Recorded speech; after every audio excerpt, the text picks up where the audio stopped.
이제는 축복의 언약을 지키자, 그런 제목입니다. 이제는 정말로 축복의 언약을 지키면서 이제 살아가자, 그런 하나님의 말씀입니다. 참 복이 있는 사람이 누구일까? 참 복이 있는 사람. 시편 33편 12절에 보니까 여호와로 자기 하나님을 삼은 나라, 곧 하나님의 기업으로 빼신 바 된 백성은 복이 있도다, 그랬습니다.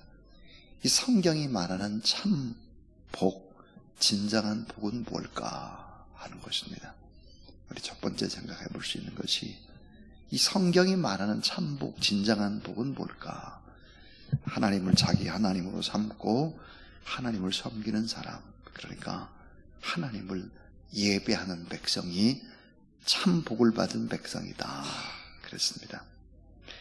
자, 누구를 예배하느냐, 무엇을 예배하느냐라고 하는 것은 인생의 방향과 목적과 비전을 결정하는 대단히 중요한 것입니다. 또 하나는 정말 복이 있는 사람은 누굴까? 그것은 하나님 앞에서 회개할 줄 아는 사람입니다. 회개. 시편 30편 1절에 보니까 허물의 사함을 얻고 그 죄의 가리움을 받은 자가 복이 있도다, 그랬습니다. 그러니까 하나님 앞에 늘 회개하는 사람, 이런 사람이 참 복이 있는 사람이다. 성경은 또 하나 복이 있는 사람을 이렇게 얘기하고 있죠. 마음에 간사가 없는 사람이다, 그랬습니다. 자, 마음에 간사가 없고 여호와께 정죄를 당치 않는 자가 복이 있다, 그랬습니다. 심지가 아주 견고한 사람, 정직한 사람.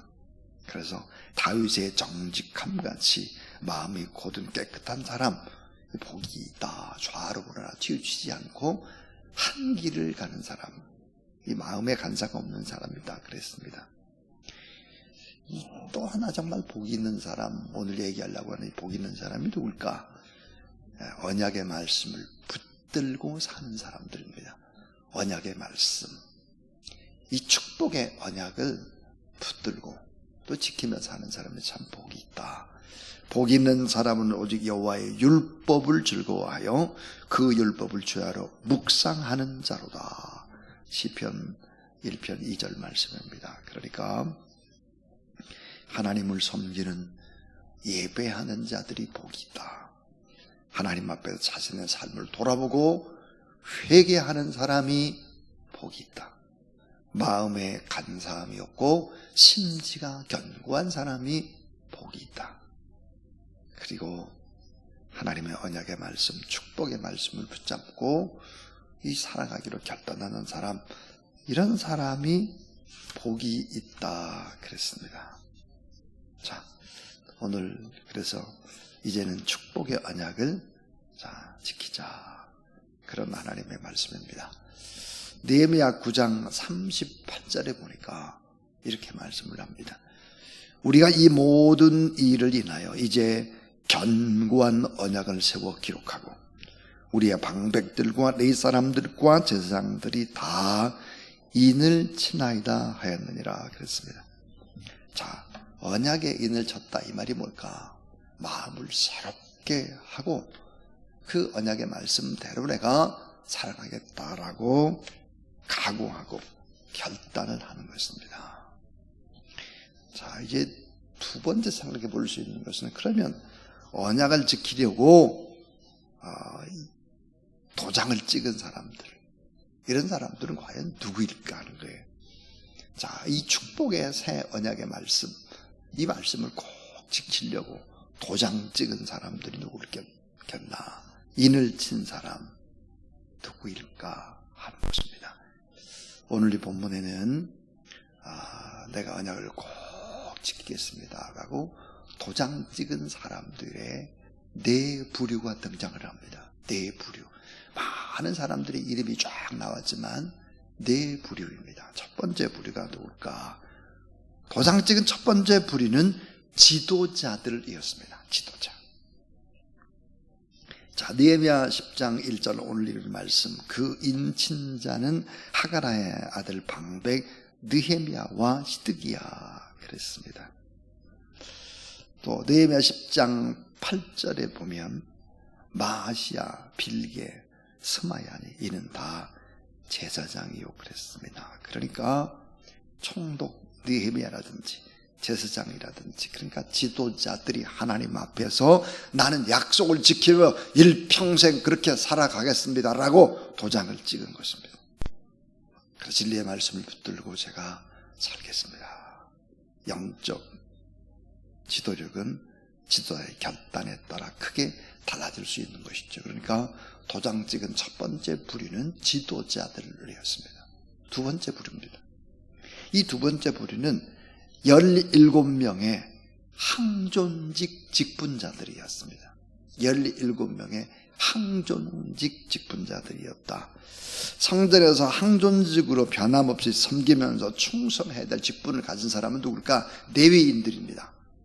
레위인들, 오늘날로 말하면 장로님, 안수집사님, 권사님에 해당하는 항존직 직분자들이 하나님의 언약을 따라 살겠습니다라고 도장을 찍은 거예요. 왔다 갔다 하지 않고 잘 섬기면서 평생 그렇게 내가 살겠습니다. 도장 찍은 겁니다. 말씀대로 살아가는 그리스도의 향기처럼 주님의 마음으로 섬기며 봉사하며 살아가는 직분자들이 되겠다. 앞장서겠다. 그리고 이 도장을 찍은 거예요. 자, 세 번째 부류는 44명의 평신도 지도자들이었습니다. 44명의 평신도 지도자들이었다. 오늘 우리 교회로 가는 지구장이라든지 셀 리더 이런 사람들이, 느헤미야 10장 14절에 보니까 또 백성들의 두목들 곧 바로스, 바한, 모압, 엘람, 사뚜, 바니 이렇게 씁니다. 백성들의 두목은 뭘까? 작은 공동체를 이끄는 평신도 지도자인데 이들이 44명이었다. 그래서 하나님의 약속을 지키며 새롭게 살겠습니다. 제가 평신도의 지도자로 그렇게 주님 위해서 살겠습니다. 이렇게 이제 결단을 한 것입니다. 저는 미국의 남편들이 하나님의 약속을 따라 살려고 하지만은 Promise Keepers라고 하는 모임이 있습니다. Promise Keepers, 언약을 지키는 사람들이, 언약을 지키는 사람들의 이 모임을 한번 가본 적이 있습니다. 수만 명이 모여서 말씀을 듣고 회개하는 집회였습니다. 저는 그때 이런 걸 깨달았습니다. 왜 미국은 망하지 않을까?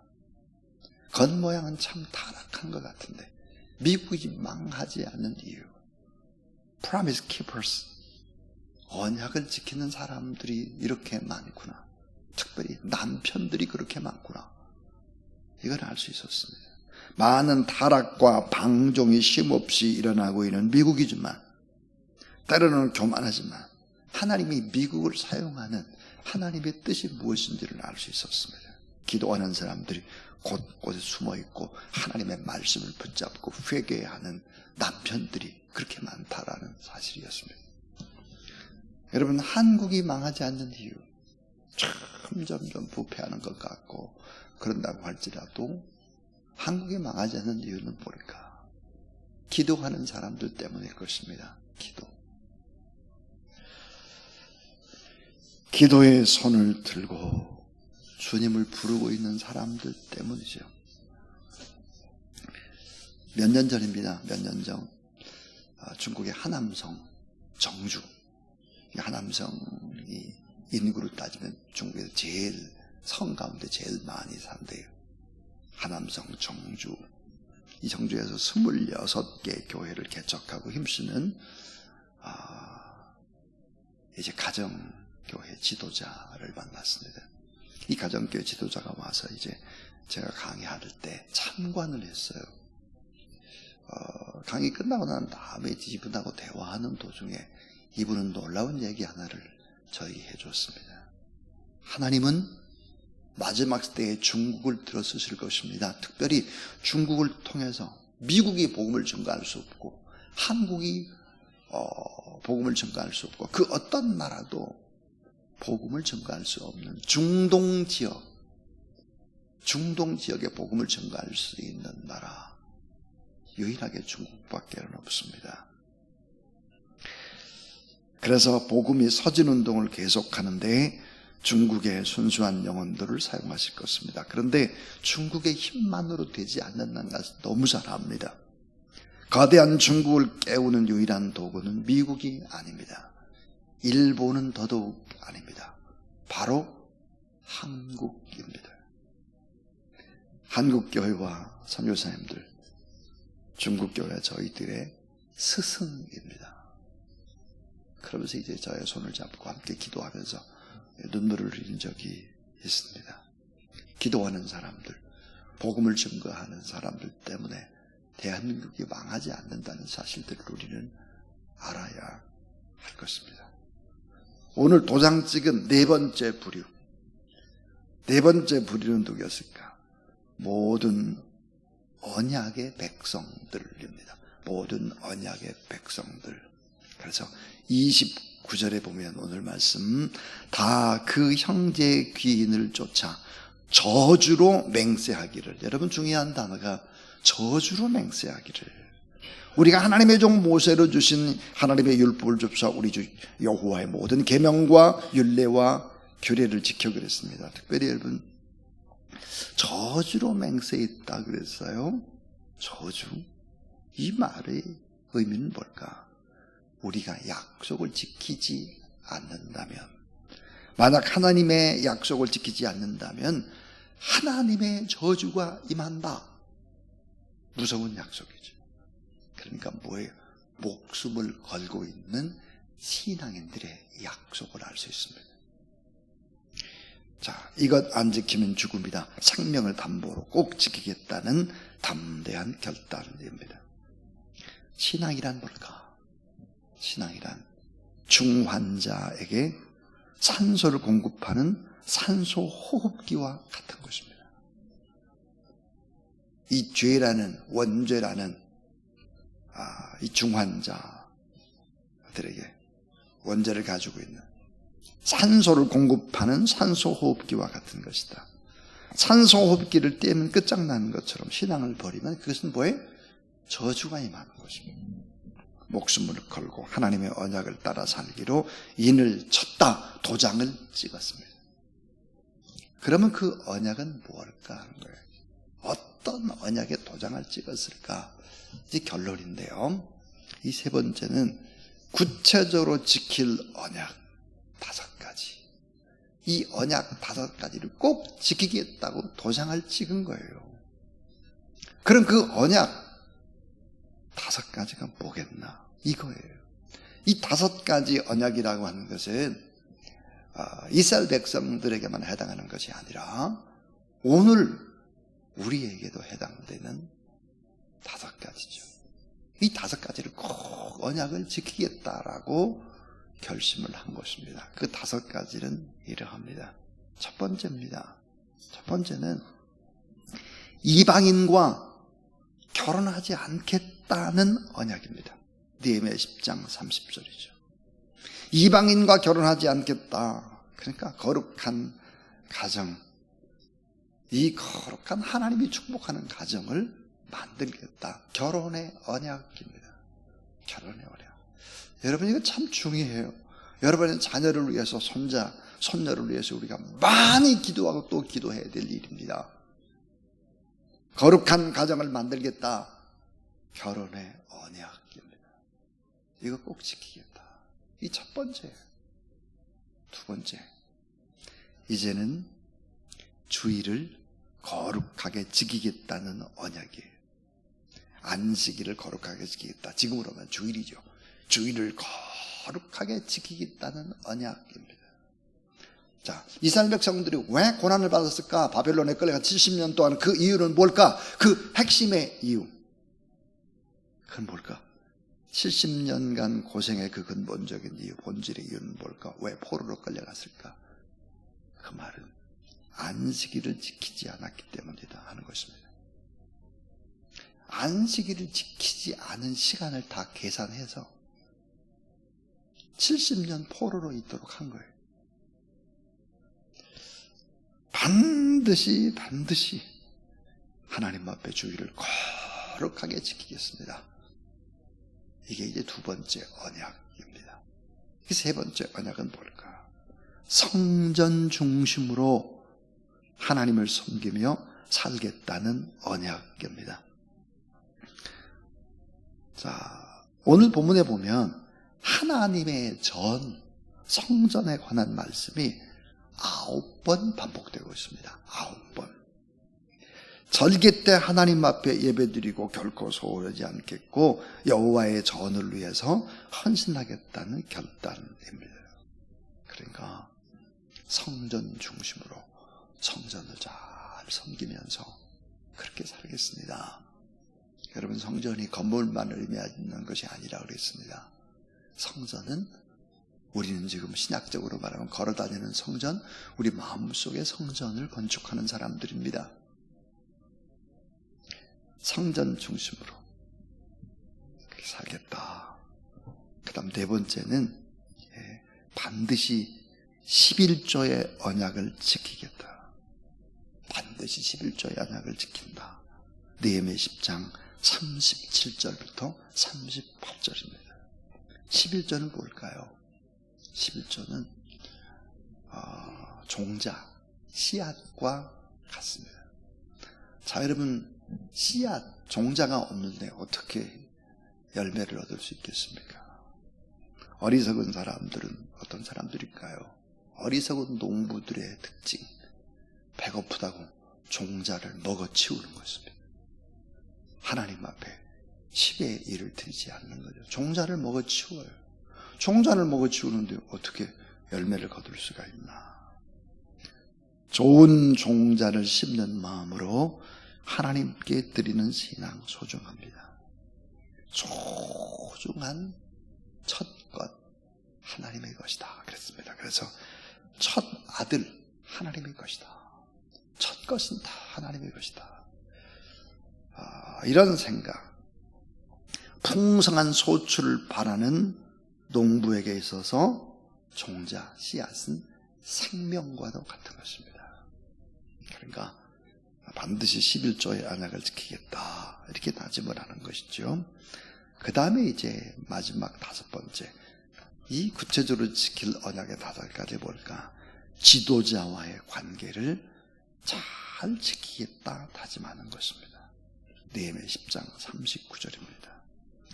하나님의 전을 위해서 수고하는 자, 말씀을 가르치는 자와 좋은 관계를 맺는 것이죠. 갈라디아서 6장 6절, 여러분 잘 아는 말씀이죠. 갈라디아서 6장 6절이 이렇게 기록되고 있죠. 가르침을 받는 자는 말씀을 가르치는 자와 모든 좋은 것을 함께 하라 그랬습니다. 그러니까 지도자의 관계를 잘 지키겠다. 부족하고 연약하다 할지라도 지도자는 축복의 통로가 될 수 있습니다. 하나님 앞에서. 그래서 이 구체적으로 지킬 다섯 가지의 언약, 이 언약을 꼭 지키겠다 도장을 찍었습니다. 네 부류의 사람들이 도장을 찍고 하나님을 찬송하고, 그리고는 어때요? 새 출발을 하는 것입니다.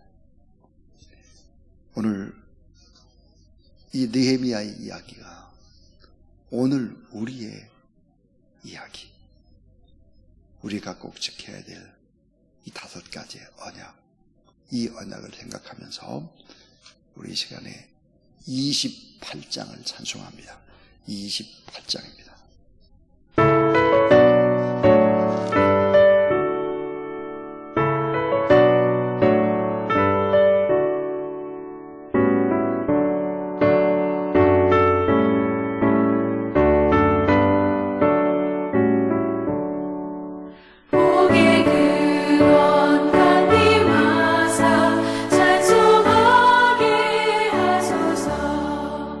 한량 없이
우리는 참 복의 근원이요 통로가 되신 우리 구주 예수 그리스도의 무한하신 은혜와 하나님의 사랑과 오늘 우리에게 너는 내 아들이고 내 딸이다 이렇게 성령으로 인을 쳐주신 보이사 성령 하나님의 역사하심이 이 새벽도 하나님 앞에 예배드리고 또 복이 있는 사람 되기를 바라는, 그래서 축복하는 모든 분들 머리 위에 기도 제목 가운데 이제로부터 영원토록 함께하고 오시기를 간절히 축원하옵나이다. 아멘.